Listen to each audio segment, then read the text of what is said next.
Good morning. I'm Reverend Aileen Fitzke, and it is my honor to serve this congregation as its minister. Our opening words this morning are by Francis Weller from The Wild Edge of Sorrow.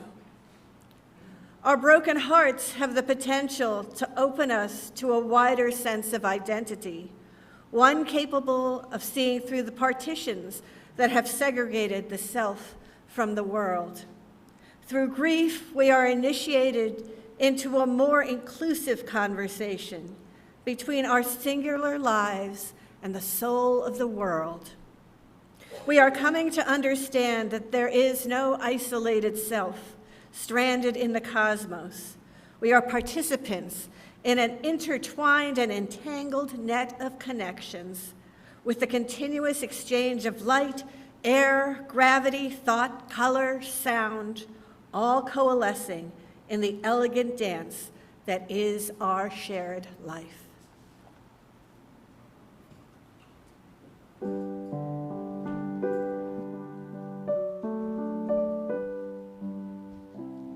Our opening hymn is number 21, For the Beauty of the Earth. So please rise and join us in singing, rise in body or spirit.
Good morning, I'm Jennifer Glynn, and this is Dylan Glynn.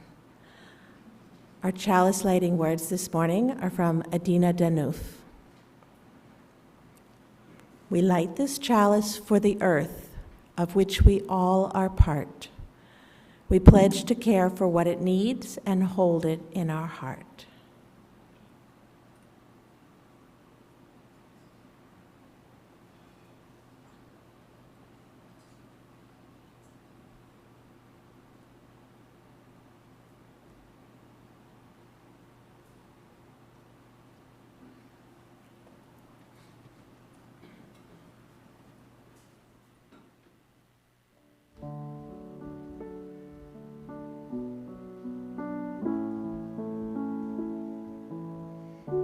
UCR, we have a tradition of singing our covenant together every Sunday. Love is the spirit of this church.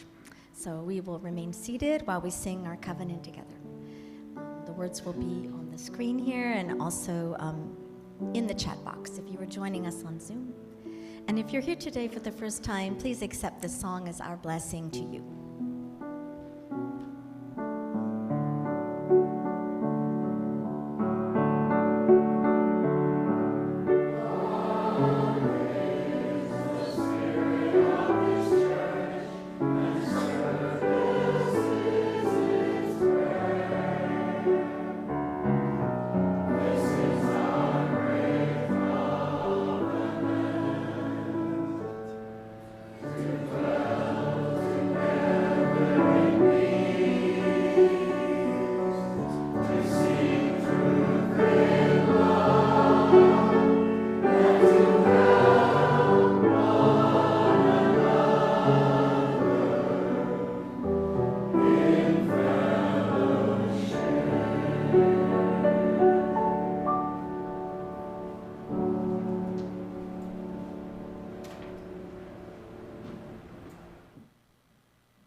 Our first story this morning is given by me. So,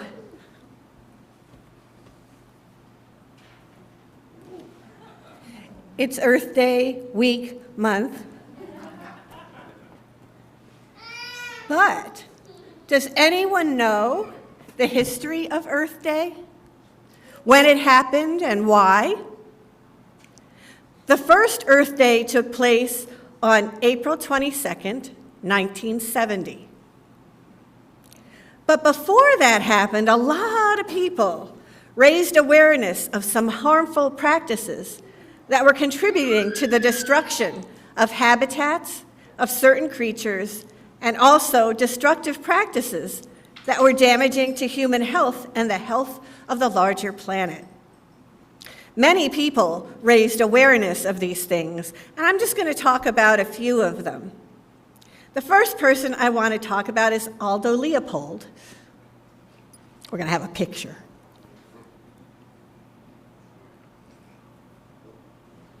Has anyone ever heard of Aldo Leopold? Yay. So Aldo Leopold he worked for the Forest Service in the early to mid 20th century and became one of the first people to advocate for responsible conservation of wild lands. He wrote a wonderful essay that was part of his book, A Sand County Almanac, and the book is right there on the Earth Day table for y'all to look at. And he wrote this essay called Thinking Like a Mountain that helped people understand how everything is interconnected and that things that human beings do to wild spaces have consequences. In 1962, Rachel Carson wrote a book called Silent Spring, which is also on our Earth Day table this morning, in which she talked about how certain pesticides, particularly DDT, these are chemicals that people use to kill some certain insects and like mosquitoes. But these pesticides were not only killing insects, they were also damaging wildlife where they were being sprayed. And so she said if we didn't stop using them, we would eventually have a silent spring because we will have damaged a lot of songbirds. At the same time, Dolores Huerta and Cesar Chavez were advocating for the rights of migrant workers who were working on farms in California. Huerta and Chavez wanted to see better working conditions for migrant workers, including advocating against certain pesticides that were being sprayed on crops that were causing illnesses for the migrant workers who picked them. Then, in 1969, the Cuyahoga River in Cleveland, Ohio, caught fire. A river caught fire. Now, this is an interesting picture because this isn't a picture of the 1969 fire. The Cuyahoga River actually caught fire 10 times in the 2 decades prior to that. This is a picture of it in 1952. And, but in 1969, when the river caught fire, people started paying attention. And also, the air quality had become so bad by the 1960s in states like California that people couldn't even go outside. So, does anybody remember this? Yeah, I know. So, Senator Gaylord Nelson had been paying attention to environmental issues around the country. He wanted to raise awareness, but he thought that the powers that be wouldn't be interested. So he decided maybe a national teach-in would be a good idea.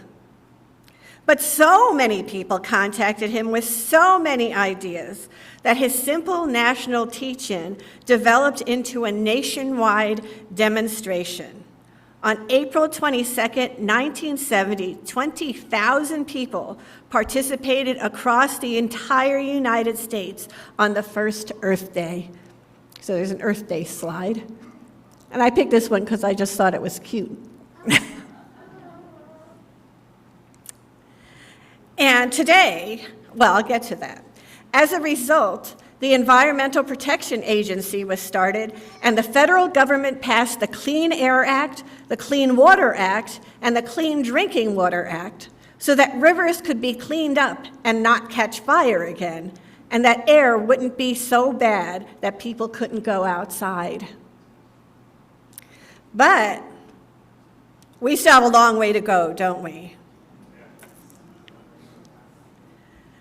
So now, even people like young people, like Greta Thunberg, are raising awareness of everybody in the world so that we understand the effects of climate change on the environments in which we live. And people are still protesting. That's the climate strike of 2019, to make the world a better place. And it's why we still celebrate Earth Day today. So anyway,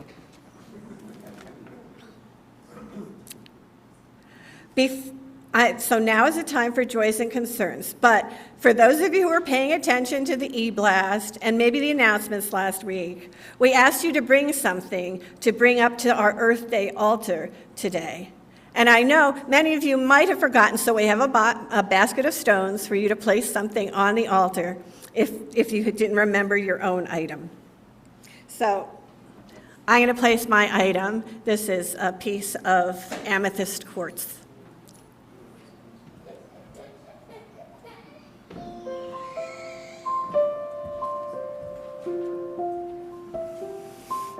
So, now is the time in our service when we share our joys and concerns, so that no one ever has to hold them alone. If you are joining us remotely this morning, you may wish to light a real or virtual candle wherever you are to mark what is in your heart. As members of the in-person congregation, place our stones in the water here in the sanctuary. If those of you at home would like to share what is in your heart today in the congregational chat on the screen, please write to all attendees, and please remember that what you share will be public. Those at home may then read each other's joys and concerns, and then enter into your own time of reflection and prayer as we listen to our meditation music this morning. So I invite you to come forward to place stones in the water or to place something on our Earth Day altar.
Let us be one in prayer and meditation. Spirit of life and love that so faithfully animates our creation, we are grateful for this community that is with us in times of both joy and sorrow. We hold in our hearts this morning all those who are suffering hardship or difficulty, those who are grieving or facing illness or injury in themselves, their friends, or their loved ones. In particular, this morning, we hold in our hearts and prayers all those who care for and fight for the earth and all her creatures. For them, we light this candle.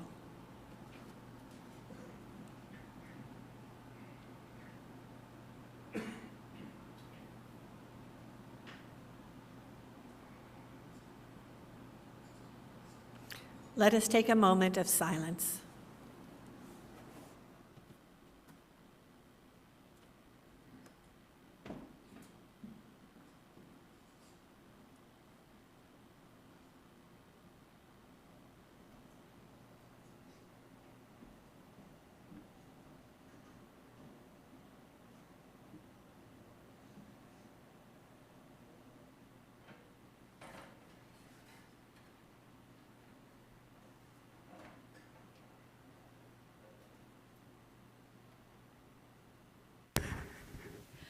For our second story, I invite anyone who is feeling young of body or young of spirit to come forward.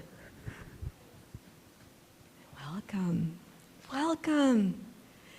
This story is called Love Letter to a Tree, and it's by Reverend Kelly Dignan, who generously shared it through the UU Ministry for Earth newsletter in April 2024. Once upon a time, there was a child named Alex with a deep soul and a loving heart. Alex spent hours under the shade of the wise old trees in their backyard. One tree in particular was Alex's favorite tree. One sunny day, as the leaves whispered in the breeze, Alex decided to express their feelings in a love letter to their favorite tree. With a box of crayons and a sheet of paper, Alex poured their emotions onto the page. The letter began, "Dear tree, you are my best buddy. Your leaves are like green confetti, and your branches are my favorite hiding spots." Alex wrote about memories shared with the tree, picnics under the branches, reading stories, and even daydreaming of far-off places. The letter spoke of the tree's strength and resilience and the beauty it brought to the garden. Alex marveled at the way the tree sheltered birds and insects, creating a harmonious ecosystem. Carefully folding the letter, Alex nestled it into a small nook in the tree's bark. "This is for you, my dearest friend," they whispered, feeling a warm connection to their living friend, the tree. And I wonder if you might ever have done something like this or hugged a tree. Maybe try that now. Pretend like you're hugging a tree. Feel that connection? Yes. One stormy night, a powerful wind blew through the town. The next morning, Alex rushed out and saw a small branch broken on the tree. Alex felt sadness wash over them, but determination sparkled in their eyes. With care and creativity, working together with their parent, Alex gathered rope and other supplies and carefully mended the branch. Alex whispered to the tree, "You protect me from the sun, and now I will protect you." Lo and behold, after several months, the wood on the branch began to fuse, and before long, a new leaf sprouted. Through all the seasons, the bond between Alex and the tree grew stronger. And their friendship became a beacon of love and resilience, teaching everyone that even the smallest act of kindness can make a big difference. This is the end of the story, or perhaps just the beginning.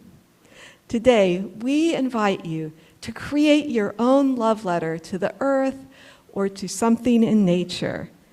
There are baskets with pipe cleaners, paper, and colored pencils at the ends of a few of the aisles, and you can pass those around and create your own love letter. And I hope you'll share them after the service and enjoy the altar also.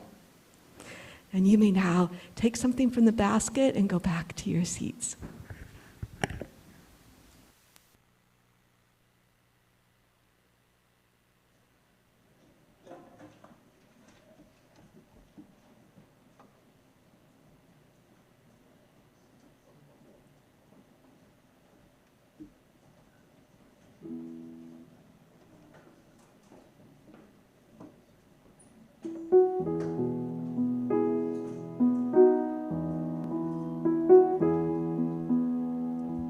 Some special music for you, which again involves you joining in with us on a song about the earth. This is a song that we sang with you recently when we celebrated the spring equinox. It's called Of This Earth by Serena Partridge, and it has some fun hand motions that go along with it. And it's a two-part song. There is a slide, which our tech folks will put up here for you in just a second. We're going to do a quick refresher, because that was a month or two ago when we sang it with you. And we're just waiting for the slide to appear.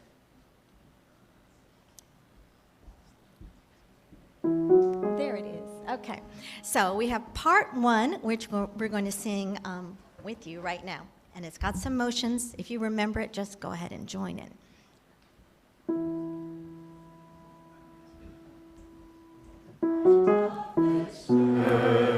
I am of this sky, and the seasons turn, and so do I.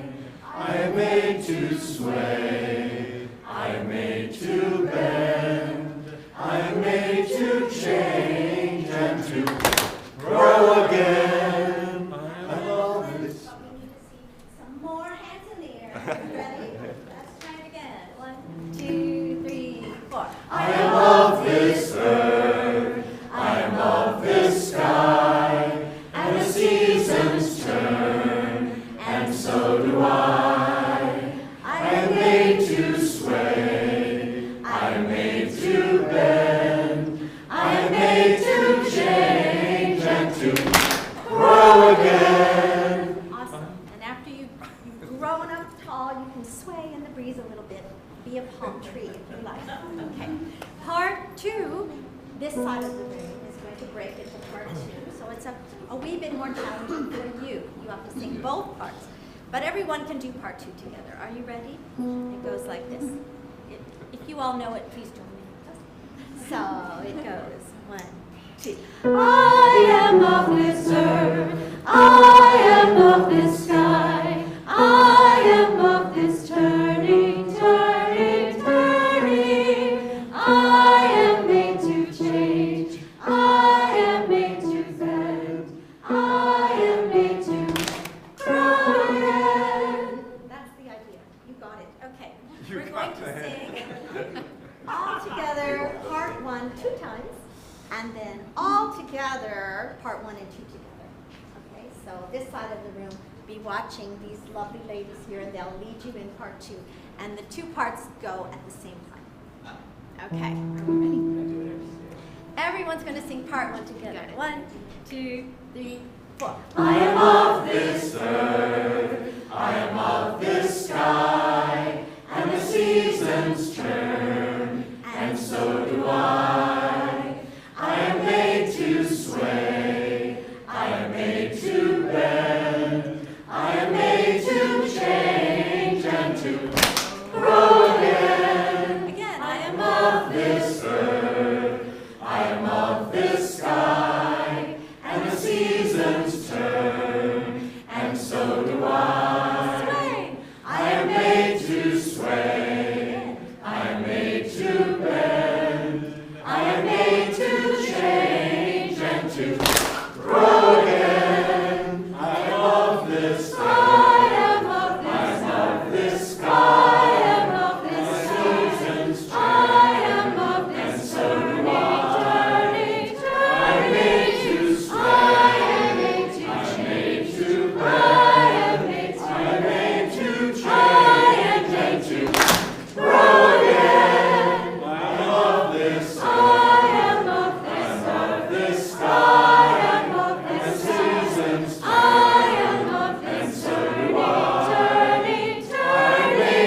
As a self-funded church, UUCR relies on the generosity of its members and friends to fund daily operations and to ensure that the church and its resources are here for us and others now and in the future.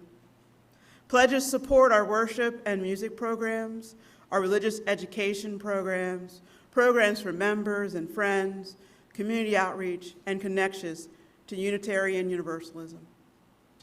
We now invite you to support the work of UU Reston by making your donation to the collection plate if you are here in the sanctuary or at the link on the slide and in the chat box. Thank you for your generosity and support of our beloved spiritual home.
Hello.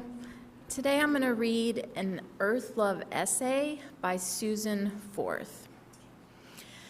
55 years ago, on April 2nd, 1970, 20 million Americans celebrated the first Earth Day. 8 months after that Earth Day, President Nixon established the U.S. Environmental Protection Agency, which enacted a variety of bills, including the Clean Air Act of 1970, the Clean Water Act of 1972, and the Endangered Species Act of 1973. I was a suburban 11-year-old in 1970 and unaware of this important event. I knew that I should be respectful and never litter. When I was 13, my family moved to Saranac Lake, New York, in the heart of the Adirondack Mountains. The mountain range is a 6 million acre state park and forest preserve.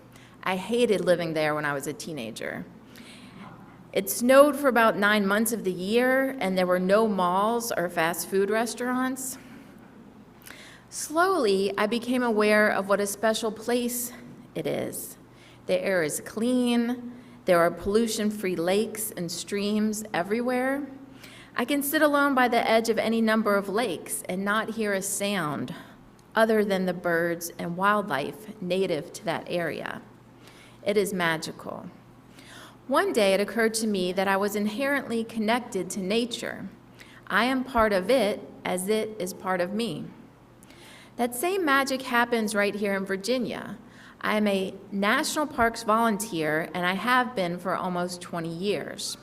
I remediate invasive plant growth at Great Falls Park to restore the native flora on a hillside by the Potomac River.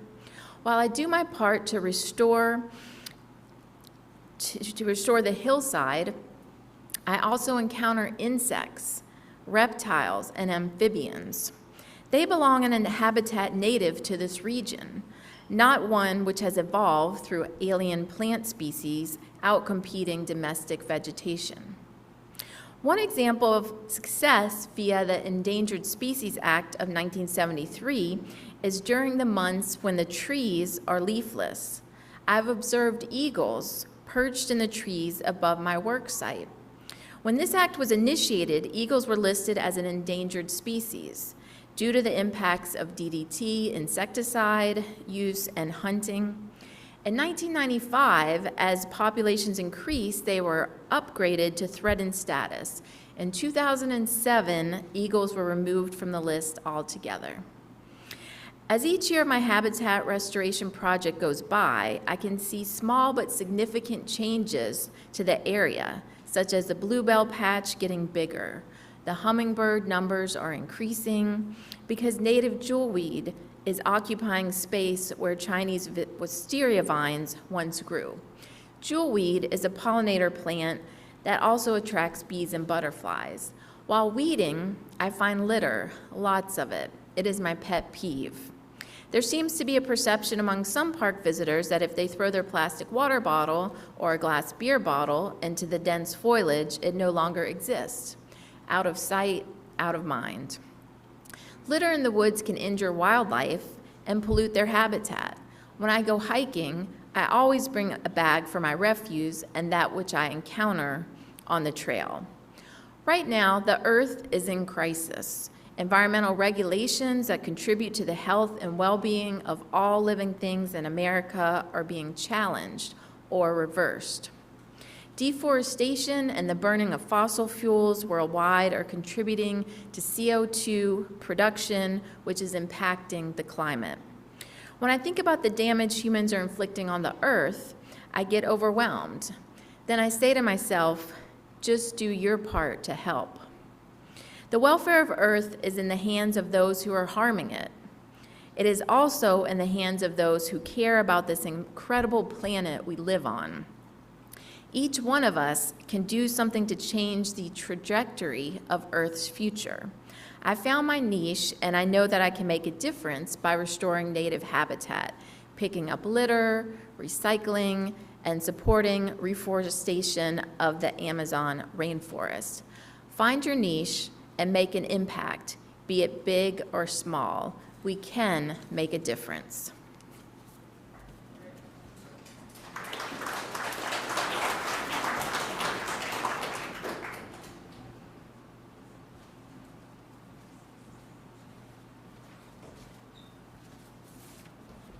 Good morning. My name is Chris Topolewski. Growing up, I thought the earth was just my backyard and the birds were on my payroll. Turns out I was just really short and really confident. When I was a kid, the earth basically was my built-in sound system. Birds woke me up, crickets sang me to sleep. It was a playground in the summer and an accidental science class in the spring and the fall. I really had no clue about pollution, climate change, or what a chlorofluorocarbon was. Frankly, I thought bad chemicals were just in lima beans. As a teenager, Earth was more like a movie set. Beautiful, sure, but mostly there to support my teenage high school adventures. Loitering in cornfields with friends, making questionable Friday night decisions. I wasn't exactly hugging the trees, but I did lean against a few of them. In my 20s and 30s, the nature and I, let's just say, were on a break. I was busy adulting, paying bills, raising a family, navigating IKEA furniture, assuming somewhere someone had already fixed this whole environment thing. Recycling happened if the bin wasn't too terribly full, and my idea of conservation was reusing that takeout container maybe once before kind of losing it in the back of the fridge. But then I hit my 40s and had what I called my nature reunion tour. I got back into hiking, camping, gardening, and not just because my back started hurting from living in the city and the suburbs, but I also started teaching my kids about composting, water conservation, and that, yes, vegetables actually grew in the ground and not in aisle 3 of Whole Foods. Now, things have gotten real.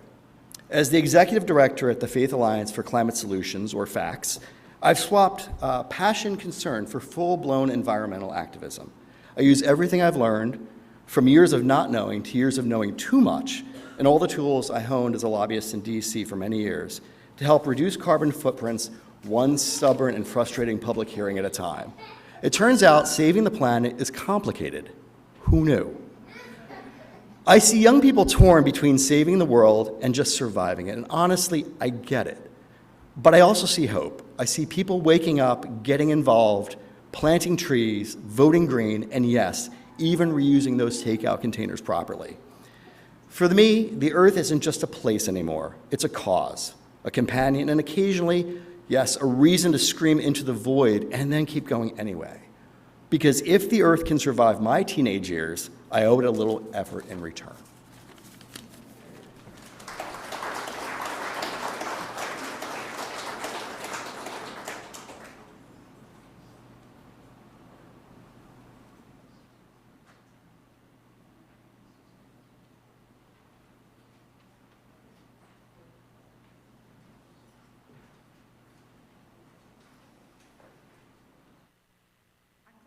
Is our favorite Earth Day hymn, number 1064 in your teal hymnal, Blue Boat Home. Well, please rise in body or spirit and join us.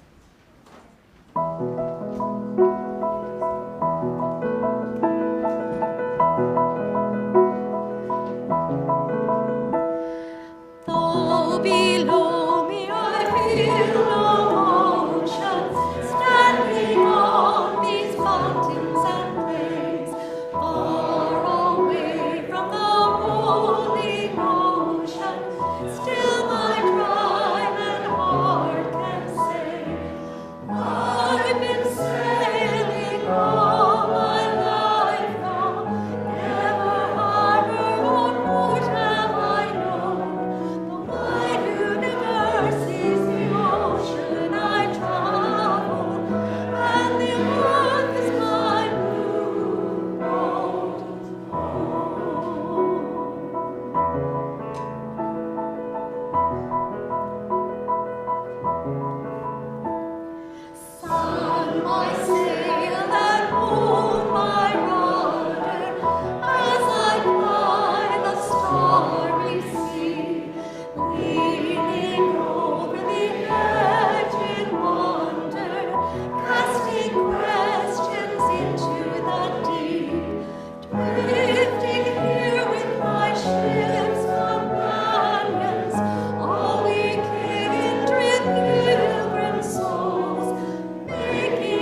Our benediction this morning is by Denise Cawley.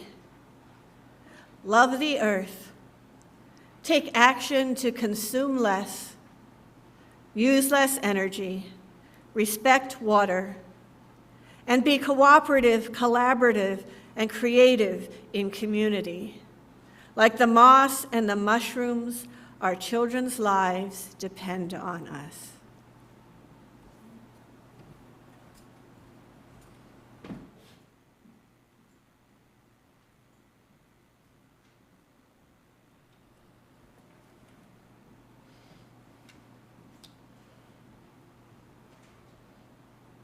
We now extinguish this flame.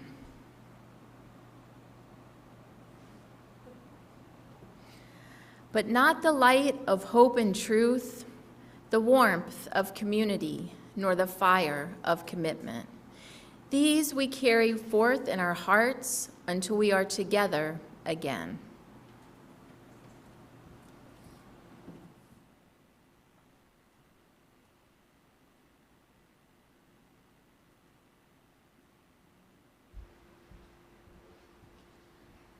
Our postlude today is another interactive song where we get to sing together and also do some hand motions. So I hope you will join in with me one more time to celebrate our earth. The song is "O Glory" by Helen Yeomans, and we'll sing it once, line by line, and then I'll show you the motions and how it goes. We have done this once before, so maybe you remember. So the first line goes, "Oh, glory to the sun." Ready? Oh, glory to the sun as it shines upon my face. Let's do that one. As it shines upon my face. Excellent. Oh, glory to the sea. Oh, glory to the sea. Flowing through the rivers in my veins. Flowing through the rivers of my veins. Okay, let's do the sea one again. Oh, glory to the sea.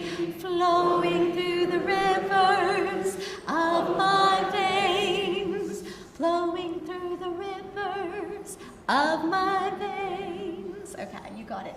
Oh, glory to the wind. We're just going to make a wind like this. Oh, glory to the wind. On the breath of which I sing. On the breath of which I sing. That one stays up high. On the breath of which I sing. You got it. And the last one. Oh, glory to the earth. We'll make the earth. And to all its living things. And then you can make your hands into birds or butterflies or whatever you would like. I think it's also kind of a nice occasion if we just take a moment to think about ending the song after we finish the last word with some sounds that make us feel enveloped by Mother Earth. So you could become the wind, or you could become a bird, or you could be the wings of a butterfly, I don't know. Any kind of little sound. You could be a cricket. Shall we just try that? Let's just make some sounds that make us feel enveloped by nature. Okay, are you ready? Here we go. Off you go.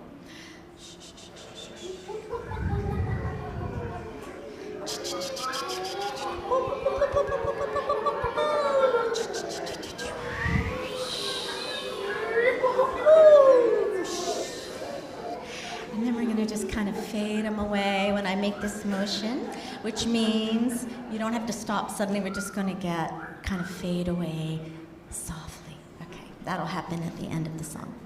Are you ready? We'll sing this song twice. All right, here we go. Help me out here. 1, 2, 3. Oh, glory to the sun as it shines upon my face. Oh, glory to the sea, flowing through the rivers of my veins. Oh,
Thank you so much, and thank you for coming today. Happy Earth Day, everybody.